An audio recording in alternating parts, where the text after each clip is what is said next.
Are you thinking of getting the AMEX Platinum as a Canadian, but maybe you're worried about, is it going to be worth it? Am I going to get my money's worth for the annual fee that is so high? Maybe you're just on the fence about if it's time to get a new credit card and upgrade to the AMEX Platinum. Well, I just paid my first yearly fee as a Canadian, and at this point I'm 1 year into having my AMEX Platinum, and in this video I want to go through my review and thoughts on it as a credit card. As a whole, is it worth it? Should you get it? And at what point in your life does it make sense to get an AMEX Platinum? So without further ado, let's get into the video.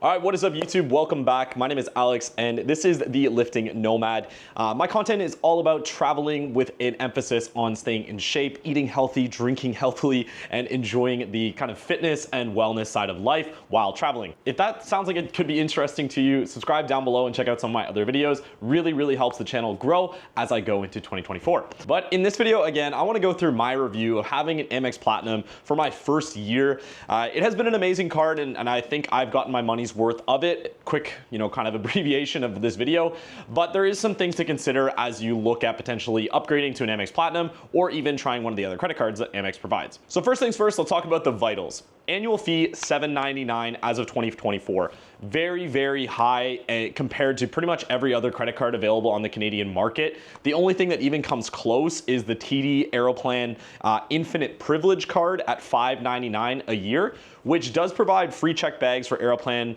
members, so Air Canada flights. Also provides access to the Maple Leaf lounges at many of the Canadian airports. So kind of off the hop, if you are someone who exclusively or predominantly travels within Canada, I would say between the two, the Aeroplan Infinite Privilege card is going to be more effective simply because the benefits you get for it are pretty much exclusive to Canada. But if you are using the AMEX Platinum, it's generally better kind of outside of Canada, especially in the US. So let's continue with the vitals. Outside of the annual fee, the application process is pretty straightforward. It's all online. I've tried to find some different opinions on what sort of price point and earning tier does get approved. Generally, it seems like a personal income of around $100,000 or higher seems to be the mark where most people are getting approved for the AMEX Platinum. And that approval process does typically take 1 to 2 weeks. Now, keep in mind, if you are interested in signing up for the AMEX Platinum, I highly recommend using one of the referral links that many people provide. I have mine down in the description below for the AMEX Platinum referral. You don't have to use mine, but I strongly would recommend using someone's because you do tend to get a better sign-up bonus. And with that being said, the sign-up bonus right now is up to 100,000 AMEX points, which just in a pure dollar to point ratio is worth $1,000. So if you're not that great at math, that kind of offsets the first year's annual fee to begin with. So definitely recommend either using my sign-up link down below or someone else's from another creator. Now, the sign-up bonus is contingent on spending $10,000 within the first 3 months on your AMEX Platinum. So it definitely is like a high spend card, right? If you are looking at getting this, I would maybe try and plan it for before a large trip or a large expenditure that you can put on the card. That way you're maximizing that welcome and sign-up bonus that is just going to kind of offset that first year's annual fee. Now let's talk about like the point generation. Definitely not the best on the market. That's really not why people use AMEX Platinums. And like when I go out, I'm in Toronto, and when I see people like paying for dinner and drinks with an AMEX Platinum, it's kind of more of a flex than the actual utility of it. There are better cards. I have an AMEX Cobalt that is exclusive to Canadians that does generate more than double the amount of points on food, drinks, groceries. So if you use them in tandem, that generally is the best way to generate points. I would not recommend using your AMEX Platinum for like daily purchases. It tends to not be the best point generator. Now, with that being said, anyways, the points do accumulate at 2x for dining and food delivery, 2 times for travel, and 1 times for everything else. Like I said, I think it's worth it to have the AMEX Cobalt and the AMEX Platinum together. That way you're able to combine the reward points from both cards. So even though they are a separate card, you actually can combine them, and we'll talk about that a little bit later within the points, but you're able to combine the points between the 2 cards and get like a super valuable way to travel. Now, $7.99 may seem really expensive on paper, but a couple things to think of straight out the gate. There's 2 major credits that you do get every single year. One is a $200 annual dining credit. Predominantly, these are the restaurants that are on the Michelin guide, but there are quite a lot of restaurants in Montreal and Vancouver that are also included in that. It's pretty much all the Michelin restaurants in Toronto, the Bib Gourmands as well, and then the 1 star and the 2 stars. So if you are someone who does eat out, you know, at fancier places, maybe even like once or twice a year, you're gonna get the $200 off. I use mine at Quetzal here in Toronto, which was a $110 dining menu and then a $90 drink pairing menu. So it came out to pretty much exactly $200. So I got to eat at Quetzal for free. Shout out Quetzal, absolutely amazing restaurant. Go check it out. Additionally, you get access to the fine hotels and resorts catalog, like booking through the actual AMEX system. And a couple things to think about if you do book through those hotels. I find them to be pretty expensive overall, but they do include some benefits like late checkout, breakfast, room upgrades. On average, they say you get a benefit of $500 per stay at one of these locations. I found it to be pretty premium pricing. I tend to stay in like hostels and cheaper places when I travel, so I haven't actually used this benefit before, but it seems to be a pretty good perk on paper if you have the money to stay in fancier places and you like staying in higher end hotels. In addition to that, you get access to Hilton Gold Tier membership, Marriott Gold Elite status. I think it's also Hertz, or I think Avis, one of the rental car companies. I don't rent cars, so I don't really care about it, but that is something to consider as well if you are someone who does rent cars when you travel. And then additionally to that, obviously the Amex Lounge and Priority Pass access, which gives you access to over 1,400 lounges across the world. And I've used this everywhere from like Colombia to Argentina to Croatia to Paris to Ireland to Greece, to the US, to Canada. Like, you get access to a lounge in pretty much every country that you can think of, at least of the ones that I've been to so far.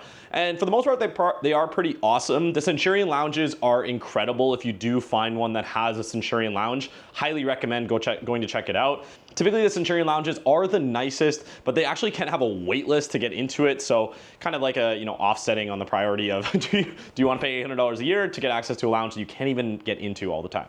Now let's talk about kind of like my experience using this card. So like I said, I've used this for 1 year, almost to the day at this point, and I generated just over 200,000 points, which was, if you convert that just to dollars, is just over $2,000 worth of points. Generally, we don't recommend doing that, and we're gonna talk about that a little bit further. But what did I buy with my points? I bought a first-class round-trip flight from Toronto to Athens. I did have to lay over in Cairo on the way there, and then it was direct from Athens home.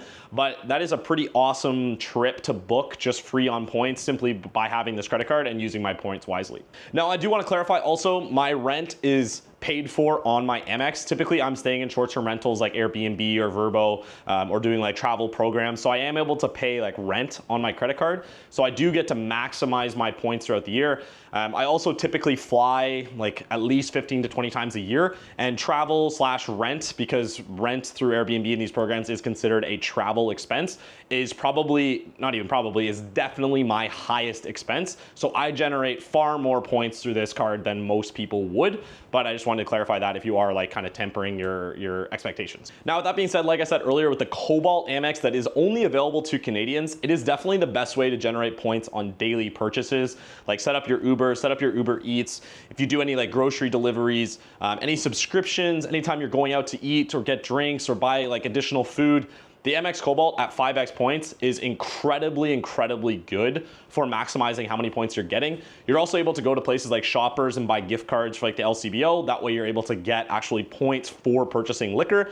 A couple little hacks like that. Talk about that in another video, but just a couple things to think about. Now, in addition to that, you also get access to the AMEX Platinum like insurance and travel coverage, which is probably the best customer service of any travel card in the industry. Like, you're paying a premium here, so you do expect a certain level of customer care and concierge. Like, the travel insurance and travel coverage alone is incredibly thorough, covers virtually everything imaginable. Like, whenever I travel, I try to put everything I can on my Amex. The only time I don't is if it's like a company that doesn't take Amex, simply because the credit card processing fees are pretty high. But generally, it is the best thing you can use for travel coverage. They also have a pretty awesome concierge service. Like, for instance, if you're looking for like a dinner reservation in a city, you can call Amex Concierge, and they likely have a connection with some of the higher end restaurants in that city and can usually get you a table at restaurants that are sold out online. I know my friends have done that for some of the Michelin restaurants in Toronto the night of.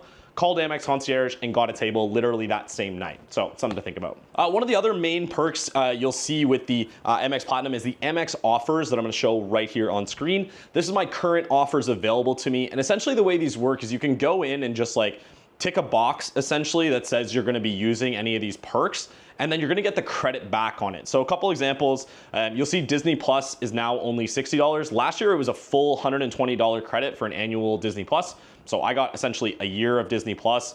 So between those, the $200 travel credit, the $200 dining credit, 119 Disney Plus, my credit card fee was down to net of like $280 without even me getting any points out of it. So something to think about there with the actual, concurrentness you can use for these perks. In addition, you'll see things like cruises, shopping, like Holt Renfrew, those kind of places. It definitely is higher end products. So again, if you are shopping more frugally and not shopping at these higher end places, you might not be able to get the benefit from it. But for instance, like Adobe was one on here recently as well. I use Adobe membership for my YouTube content, so I actually got to save like $40 just by putting it on my Amex. Pretty awesome. All right, now let's talk about the fun part, actually using your points. You've accumulated all these points from your sign up bonus, from your traveling, and you're ready to book something with it. Generally, it's not recommended. Like, you can just go onto your Amex app, and let's say you have 100,000 points, you can just take $1,000 off. It's $1,000 is equals 100,000 points. That's just a straight up sort of conversion. But if you do this, you're losing out on a lot of the value of these Amex points, because the best way to do it is actually to transfer on the Amex website to one of the airline partners that lets you get a lot more bang for your buck. As Canadians, we get access to the Aeroplan network, which is generally the best way to convert it. You can also do like British Airways, I think, but some of the Aeroplan main members, United, Emirates, Lufthansa, Avianca, like a lot of the main sort of airlines you can book through Aeroplan. And on average, the point value you get from converting it to an airline partner at 1-to-1 is almost like 2.5 times more than you would just by converting the dollars, up to 5 times more depending on the deal you're able to get. So for instance, like I said, like I just flew to Athens first class on Egypt Air. My first class trip would have been $4,500 to fly there, and I paid $179,000 in points. So you think of the value, I only paid, let's say $1,700 in worth of points, but I got $4,500 worth of value simply by transferring to these airline partners and booking a flight using my points instead of just converting the points to cash. Now, my conclusion on this card, I think it's absolutely worth it if you are someone who flies, like I would say at least 10 times a year, and again, 10 times outside of Canada. If you are just flying within Canada for business predominantly, I do think that like the Aeroplan Infinite Privilege is gonna be the better bang for your buck, because you get access to the Maple Leaf lounges, which generally in Canada are better than the lounges that the Amex gets you access to, but there are better lounges outside of Canada for the Amex. In addition to that, if you are someone who drinks at airports or drinks alcohol in general, if you don't, I don't think like the open bar part of these lounges is necessarily that valuable or beneficial to you. A lot of people, like myself included, do typically have a few drinks before a flight. So that adds up over time when I'm in, like I said, 20 different airports a year. What would have been, let's say, $50 a visit if I'm getting food, if I'm getting a few drinks, that adds up to just $1,000 there. So I do think I save quite a lot of money having the access to the lounge. And it's kind of nice to just not worry about bills. Like once I get to the airport, I can just go to the lounge early, chill out for a few hours, watch a movie, do some work, have a few beers without like being stressed about like staying in my apartment or spending money that I don't have. Second reason you should be using this card, if you are okay with converting it to an airline partner and you're comfortable with that process of like waiting and finding a good deal, because it is just gonna be like immensely more valuable than just converting to raw points. So if you are like familiar and comfortable going through that process, I think this is an amazing card for you to have. Third, the third main reason I think you should have this is if you are someone who spends a lot on travel throughout the year. Like I said, I don't really buy a lot of new like clothes. I don't have a car. I don't have like any expensive hobbies really. Like travel is pretty much my thing. So when that's my number one expense, I get a ton of value out of this card. But with that being said, the fact that I'm able to combine like my high expense for travel with my use of the AMEX Cobalt, which lets you transfer points from the AMEX Platinum and the AMEX Cobalt to the airline partners at the same time and get like a huge amount of value from it, I think the card's super, super worth it for me. But if you are someone who doesn't travel that much, wouldn't get benefit from these Amex offers, like it just really doesn't make a lot of sense. There are better cards out there for you to accumulate points. If your highest expense is like food and groceries, probably the Amex Cobalt is a good way to go. But that is gonna be the video. Thank you very much for watching. Hopefully this was useful. If it was, feel free to leave a like or comment in the section below. Always helps the algorithm. That's my opinions on the AMEX Platinum for Canadians. Hopefully this was useful. As always, my name's Alex. Welcome back to Lifting Nomad. We'll see you in the next one. Peace.